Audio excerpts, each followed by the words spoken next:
Y les invito a que puedan ustedes abrir también su Biblia, ¿ya? En el texto que acabamos de leer, en el libro de los Hechos, capítulo 9, versículos 1 al 9, que es el texto que hoy día nos toca abordar. Y para comenzar, quiero yo iniciar con esta pregunta. Esta pregunta acerca de los cambios, acerca de si las personas pueden cambiar. Me imagino yo que más de alguno de ustedes se habrá preguntado en más de alguna ocasión, ¿cierto? Si podemos cambiar, pensando acerca de nosotros, pensando tal vez en relación a personas que están a nuestro lado, que observamos que su carácter en ocasiones es muy fuerte, o hay ciertas actitudes que dicen, oye, ¿cuándo va a cambiar esta persona? Etcétera. No sé si tú has querido cambiar, no sé si has querido que tu esposa cambie, o que tu esposo cambie, o que tus hijos crezcan y puedan cambiar, esa actitud a veces un poquito rebelde, insolente, etcétera.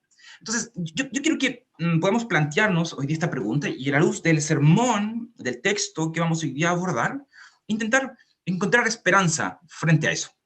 Si las personas pueden cambiar. Yo estoy mirando algunas cosas en internet y encontré algunos póster entretenidos que me gustaría a mí compartirles con respecto a eso, ¿ya? Acerca de si las personas pueden cambiar. Por ejemplo, uno de los pósters que encontré fue este, que dice, a veces las personas, eh, jamás cambian, dice. Solo aprenden a mentir mucho mejor. Noten ustedes lo brusco, ¿no? Que es. Las personas no cambian, sino que solamente mienten de una mejor manera. Otro que tiene que ver con la mentira o con el mentiroso dice algo similar. Un mentiroso nunca cambia, solo mejora su estrategia. Ojo con ese. Ojalá a ninguno le dediquen esta clase de póster con esta frase, ¿no? Como mentiroso. Otra frase que encontré y que podemos relacionar también con las personas es esta idea de que hay cosas que no cambian. Simplemente tenemos que comprenderlas, aceptarlas y seguir adelante. Y este es como el póster del resignado. No se puede hacer nada.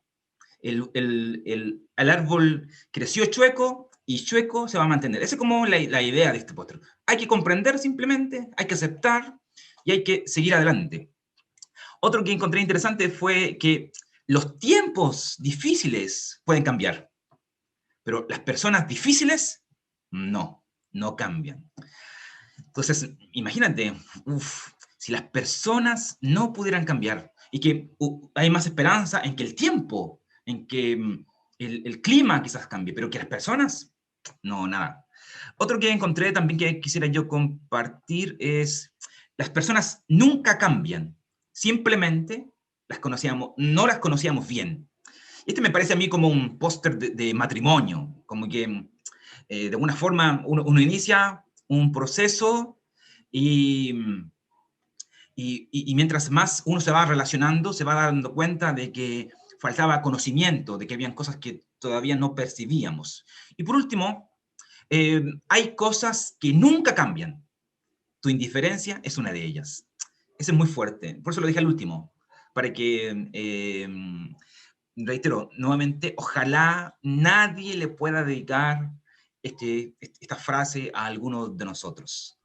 Pero lo que sí me gustaría decir con respecto a todas estas frases e ideas, y frente a esta pregunta, si las personas pueden cambiar, es hablarles acerca de la conversión de Saulo, como un ejemplo de que el Evangelio sí puede cambiar a las personas, de que el Evangelio, Cristo mismo, puede transformar la vida de las personas. Y eso creo yo que es algo que nosotros no solamente tenemos que creer, sino que es algo que tenemos que experimentar, es algo que logramos y todo creyente debería poder observar, no solamente en nuestra vida, sino en la vida de los demás, de los que nos rodean.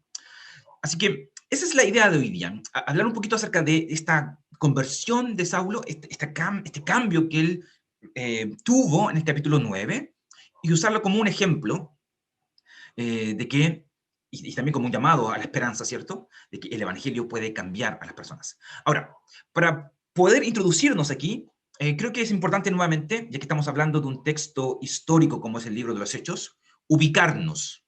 ¿Dónde estamos? Hemos ya abordado varias cosas, pero hoy día vamos a estar aquí, en la parte de arriba, en su pantalla, en la sección norte de Palestina, fuera de tierras judías, allí en Damasco, donde ustedes ya han abordado sermones basados en las ciudades de Jerusalén, ¿cierto? Hemos estado allí en Judea, Samaria, y ahora, ¡fum!, nos fuimos a Damasco, como a 5 días de camino, a unos 200 y tantos kilómetros, y allí, en Damasco, es donde nosotros hoy día, en el libro de Hechos, capítulo 9, vamos a esforzarnos por aprender acerca de, reitero, este cambio de Saulo, que luego se va a llamar Pablo. Ahora, en relación a eso, en relación al tema de cambio, el cambio de Saulo, esta transformación, yo quiero que podamos nosotros plantearnos esta pregunta también. ¿Qué significado tiene este cambio, el cambio de Saulo, para ti y para mí? ¿Cuál es la idea de observar, examinar una persona de hace ya tantos años atrás? ¿Cuál es el provecho para nuestra vida? Y yo, a la luz de eso, quiero comentar 3 cosas y que las voy a explicar, o más bien las voy a mostrar de inmediato para que ustedes sepan a qué nos vamos a enfocar hoy día. Hay 3 cosas que me gustaría decir con respecto al cambio de Saulo como algo importante para nosotros. Este cambio de Saulo, por lo menos, tiene 3 cosas que decirnos. Lo primero es que, gracias a que Saulo cambió y fue transformado, nosotros podemos decir de que todos podemos cambiar. Eso es lo primero que me gustaría a mí que tú pudieras hoy día quedarte aquí en tu mente. Todos podemos cambiar. Segundo, el cambio, obviamente, sí, es algo que involucra un encuentro con Cristo. No estamos hablando de cualquier cambio. Es un cambio que tiene relación con la persona de Jesús. Y tercero, este cambio que se logra en Cristo es algo que produce una vida radical. Entonces, a la luz de este cambio del apóstol Pablo, que en este capítulo 9 es Saulo, vamos a mirar estos 3 ítems, ¿ya? Así que, en primer lugar, quiero que tú te enfoques en esta idea. El significado del cambio de Saulo tiene relación a que todos nosotros podemos cambiar. Y Saulo, reitero, es un ejemplo de esta realidad. Al llegar aquí al capítulo 9, tú no puedes dejar atrás lo que ya se ha dicho acerca de Saulo en el capítulo 8 e incluso en el capítulo 7. Saulo ha sido un hombre del terror durante estos capítulos. Es una persona que persiga a la iglesia, no hace distinción entre hombres o mujeres, va a las ciudades, saca a las personas, a los que profesan el nombre de Jesús, de sus casas, los castiga, los encarcela e incluso da su aprobación para que estas personas sean asesinadas. Saulo es un monstruo, es una bestia en estos capítulos 8 y 9. Y eso es algo que tú puedes observar fácilmente volviendo al capítulo 8, versículos 1 al 3, mirando un poquito también el capítulo 7, y también mirando lo que tú puedes observar en los primeros versos del capítulo 9. Saulo quiere destruir por completo, como él lo va a decir en las cartas que él va a escribir más adelante, él quiere destruir por completo a la iglesia.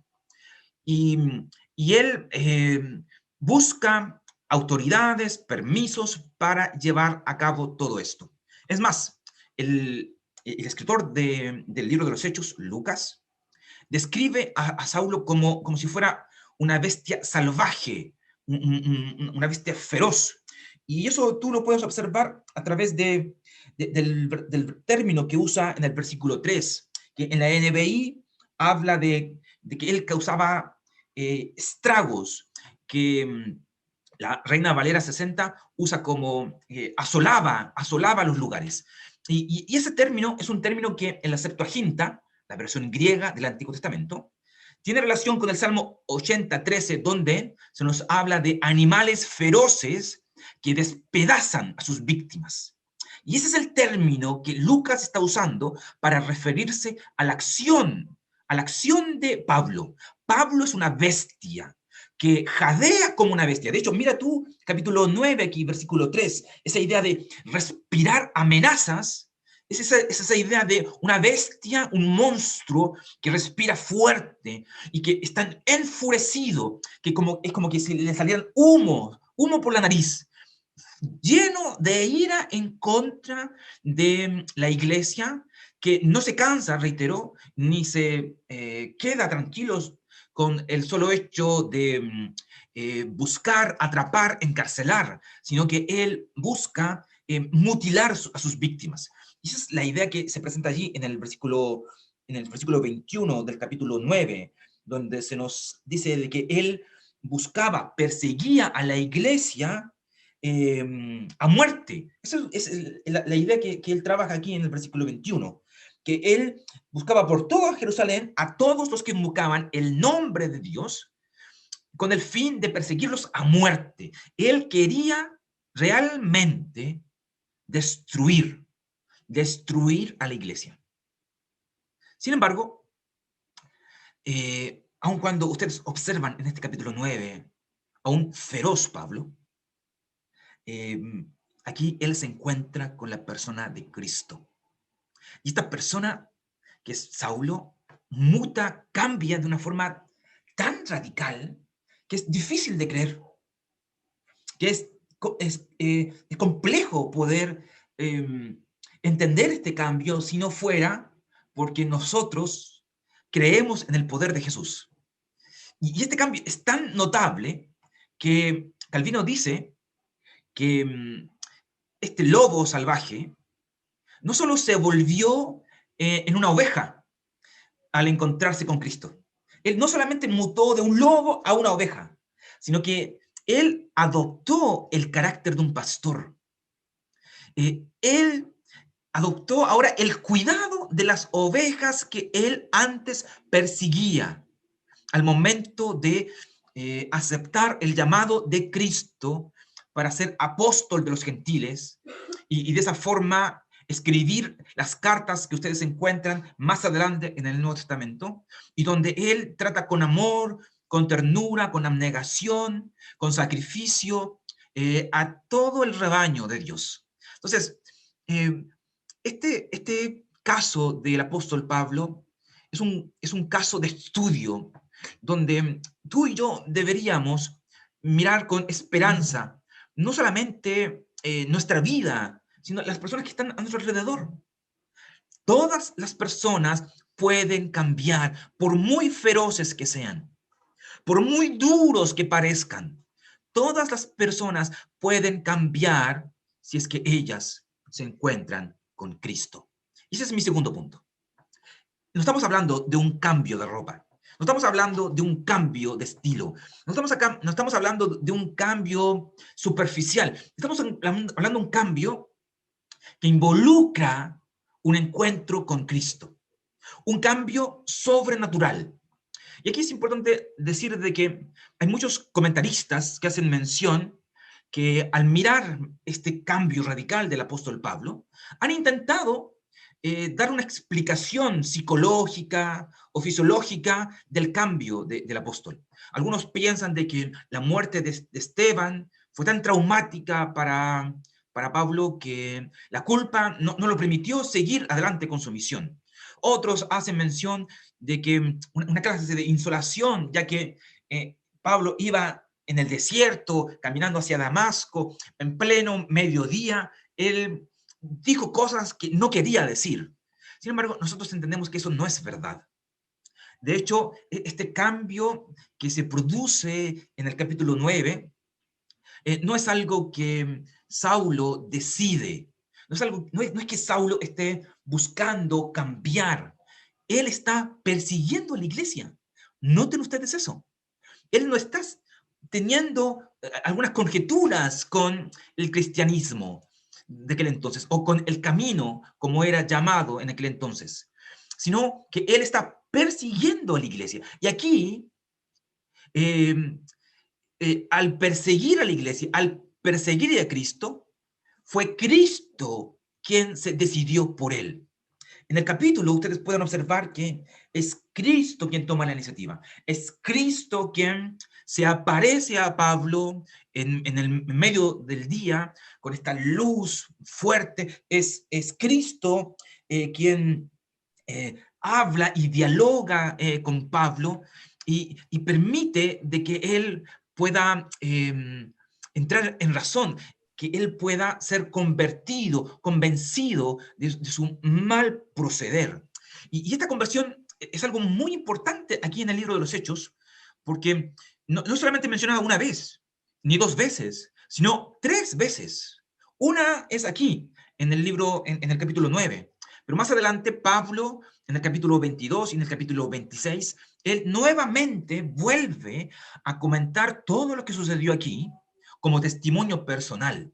Pablo quedó impactado por esta situación y de hecho usa su testimonio personal para hablar de Cristo, hablar del Evangelio, hablar de que este es el verdadero camino.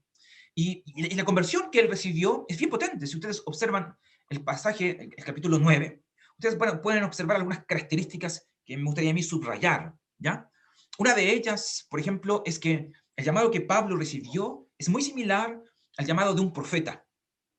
Esta conversión se dio así. Noten ustedes de que en el versículo 4, cuando Pablo, o Saulo, perdón, cae en el suelo, él oye una voz que dice, Saulo, Saulo, ¿por qué me persigues?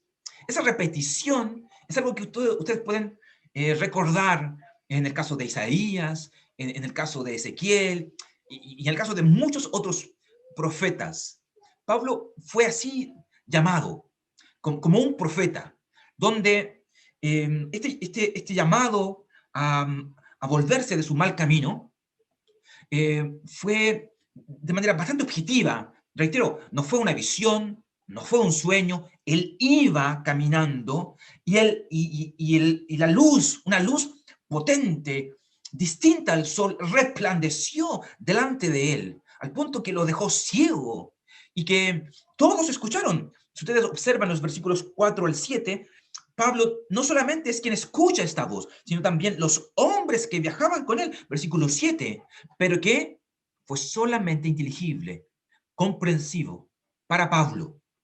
Tal cual como sucedió, por ejemplo, en un caso que Juan el Bautista comenta, donde Dios habla y dice, este es mi hijo amado, y otros escuchan solamente truenos.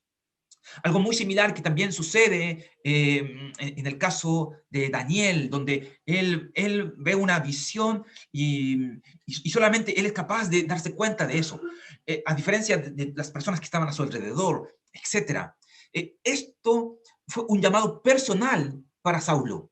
Dios lo estaba llamando a él y él fue quien fue conmovido y fue enfrentado a una situación aterradora al punto de que él llamara, ¿quién eres, Señor?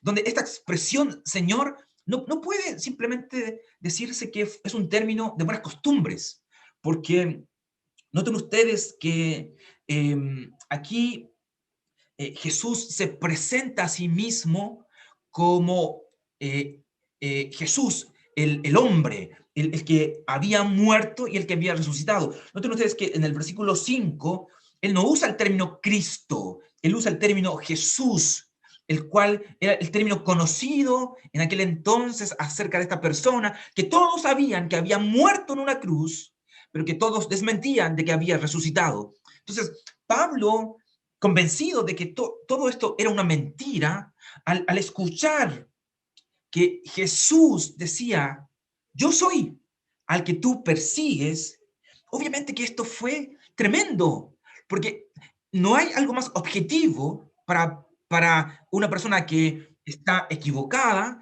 que tener frente a sus propios ojos, con todos sus signos vitales, poder escuchar y comprender que aquel a quien perseguía y que creía que era una farsa y que era una mentira, estaba vivo. Él escuchó a Jesús, pero no de cualquier manera. Él escuchó a Jesús unido a la iglesia, identificándose con la iglesia. Noten ustedes de que Jesús dice en el versículo 5 de que a quien él estaba persiguiendo no era a los apóstoles, no era a los del camino, era a él mismo. Él dice en el versículo 5, Pablo, ¿quién eres, Señor? Y Jesús responde, yo soy Jesús a quien tú persigues. Entonces, nota tú que este Jesús es el que transforma la vida de Pablo. Un Jesús que llama, un Jesús que se involucra en la situación, un Jesús que se identifica con su iglesia, un Jesús que transforma una vida y que tiene tanto poder que él puede convertir a los enemigos de la iglesia en amigos de la iglesia. Y no solamente amigos, sino apóstoles, misioneros, siervos de Dios. Entonces, cuando hablamos de este cambio de Pablo, no hablamos de cualquier cambio. Hablamos de un cambio que involucra un encuentro con Cristo. Y este cambio que involucra un encuentro con Cristo, obviamente que produce una vida radical. Y aquí es importante entender este proceso. Hay un proceso de cambio en el apóstol donde él deja de llamarse Saulo y él comienza a ser conocido por Pablo, el apóstol, donde desde el momento en que él se convierte a Cristo y comienza a estudiar las Escrituras y comienza a predicar el Evangelio, como ustedes van a observar en este mismo capítulo 9, posterior de su encuentro con Ananías, él inicia un proceso hacia adelante, sin retroceso, sin volver atrás, tal cual como lo dice allí en Filipenses capítulo 3, versículo 13, adelantándose, alcanzando lo que está allá adelante y olvidando a lo que ya está atrás, él prosigue al blanco, porque él fue transformado, él fue cambiado por Cristo. Y esta conversión de Pablo es tan potente que él, reitero, en sus cartas se refiere una y otra vez a este hecho, resaltando algunas cosas, como por ejemplo, de que él fue alcanzado por Jesús, que no fue algo que él buscó, que él no lo merecía, no era algo que sucedió porque era una persona erudita, porque tenía grandes capacidades, no, él fue alcanzado por Cristo. Y dice luz, esa luz que resplandeció aquí en el capítulo 9, es la luz que también resplandeció en sus tinieblas. Esas tinieblas que tienen relación con su ceguera, con su pecado, ese celo que lo cegó y que no le permitió ver de que la forma en que él estaba viviendo era errada, de que a la persona a la cual él estaba persiguiendo era al Mesías prometido, al Cristo, al Jesús resucitado, y que gracias a que la luz resplandeció en sus tinieblas, él logró ver, porque la misericordia de Dios fue derramada sobre él con abundancia, cuya misericordia obviamente no es un derecho de ti, ni de mí, ni de Pablo, sino un acto que Dios tiene con aquellos que son miserables. Por tanto, yo quiero que tú puedas mirar este evento a través de estas tres ideas. Si Pablo cambió, si Saulo cambió, todos nosotros podemos cambiar. Sin embargo, este cambio involucra a la persona de Cristo. Tú tienes que encontrarte con Cristo.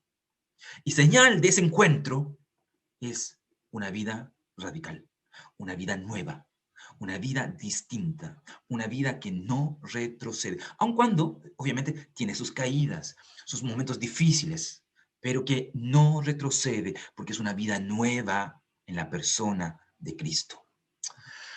Por tanto, y con estos últimos comentarios me gustaría ir a mí concluyendo. La conversión del apóstol, la conversión de Saulo, es un ejemplo, de verdad, de la gracia soberana de Dios.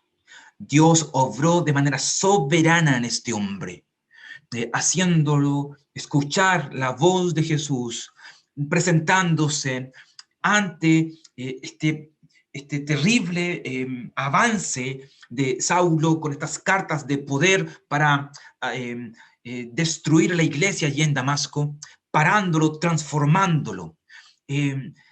Dios soberanamente obró en él. Y Saulo entiende esto de tal forma que él comenta como testimonio personal, reitero, en las cartas que él escribe más adelante, a la luz de también del texto que hemos tenido nosotros como texto devocional allí en 1 Timoteo, de que lo que ocurrió en él, lo que ocurrió en la vida de Pablo, tenía un propósito. Y este propósito era mostrar la infinita bondad de Cristo en el peor de los pecadores. Así se trata él, en el peor de los pecadores, siendo así un ejemplo para que los que crean en Cristo puedan ellos recibir la vida eterna. Por lo tanto, así como Pablo lo dice, tú y yo también tenemos que creernos. Tenemos que creer de que si Cristo, el Evangelio, pudo cambiar la vida de Saulo, un enemigo de Dios, un enemigo de Cristo, él puede cambiar entonces nuestras vidas, él puede cambiar a las personas que nos rodean. Y por eso, iglesia, nosotros no tenemos que perder la esperanza de poder influenciar a aquellas cosmovisiones que son opositoras al cristianismo, aquellas sectas que han tergiversado el evangelio y que hoy día son presa del engaño. Y con eso me refiero a personas que siguen o son parte de los testigos de Jehová, que tienen una convicción incorrecta de Cristo y de su palabra, como los adventistas, o que pertenecen a otras religiones, como el Islam, como el budismo, etc. Si Cristo pudo cambiar a Saulo, el judío, en un cristiano, Cristo también puede cambiar a todas las personas. Por otra parte, también, y quiero yo usar este ejemplo de Pablo, es para animar a las familias. Si Cristo puede y pudo cambiar la vida de Saulo, un incrédulo, un opositor a la fe del Evangelio, Él también puede cambiar a todos los Saulos de la familia, de tu familia, de mi familia, a todos aquellos que no quieren escuchar el Evangelio. Por tanto, tú sigue orando, sigue tú predicando, sigue tú sufriendo por causa del Evangelio, sigue tú esperando en el poder de Cristo, porque Él puede cambiar a aquellos que son parte de tu familia, que aún no han creído. Y no es necesario forzarlos, no es necesario ser tediosos y de alguna forma pensar de que el cambio tiene relación con lo mucho que yo me esfuerce y catetear y catetear. No, observa, Cristo en su tiempo, en el momento que Él quiso, Él cambió la vida de Saulo. Él puede hacerlo también en, en, en, en la familia tuya, en los miembros que pertenecen a tu familia, cercanos, lejanos, amigos, vecinos, etc. Entonces, ten esperanza, hermano, ten esperanza, familia de la iglesia, porque Él puede hacer un cambio. Pero también yo quiero referirme a ti que profesas ser un cristiano y que todavía sigues luchando con un montón de cosas, que observas que hay en tu vida muchas cosas que revisar, que cambiar, que te falta crecer. Bueno, nuestro Señor, quien también te ha llamado, así como llamó a Saulo, Él también puede perfeccionarte. Él también puede ayudarte a llegar y progresar en tu meta, en la meta de Cristo en tu vida. Por tanto, este ejemplo de Saulo también es un ejemplo de perseverancia. Sigue perseverando. El Señor va a transformarte, Él va a cambiarte cuando así Él también lo estime conveniente. Por tanto, sigue perseverando. Y por último, quiero referirme a aquellos que tal vez hoy día están aquí con nosotros, son simpatizantes, no profesan una fe y que posiblemente creen que ellos nunca van a cambiar. Que tal vez su vida no tiene remedio por causa de su carácter, por causa de sus vicios, por causa de sus hábitos o por causa de sus pecados, que pareciera que en ocasiones son enemigos invencibles. Bueno, yo quiero decirte que la vida de Saulo es una ilustración del poder de la misericordia de Dios. Él pudo cambiar la vida de Saulo, alguien que nunca pensó en cambiar y la cambió no solamente de una forma temporal, momentánea, sino que Él la cambió de una manera permanente. Entonces, si tú hoy día estás aquí acompañándonos o luego nos escuchas, yo quiero que tú entiendas de que Él también puede cambiarte. Así que persíguelo si quieres como Pablo, persíguelo si quieres como Saulo, pero Él va a encontrarte, Él va a transformarte, Él va a cambiarte, porque nosotros creemos que el poder que tiene el Evangelio es un poder tal que Él puede cambiar a toda clase de persona. Así que yo espero, estimados hermanos, que a través de este pasaje ustedes hoy día puedan renovar sus fuerzas y encontrar esperanza en el poder del Evangelio, de que Él tiene el poder, vale la redundancia, de transformar todas, a todas las personas y a todos aquellos que necesiten de Jesucristo. Así que eso, estimados hermanos.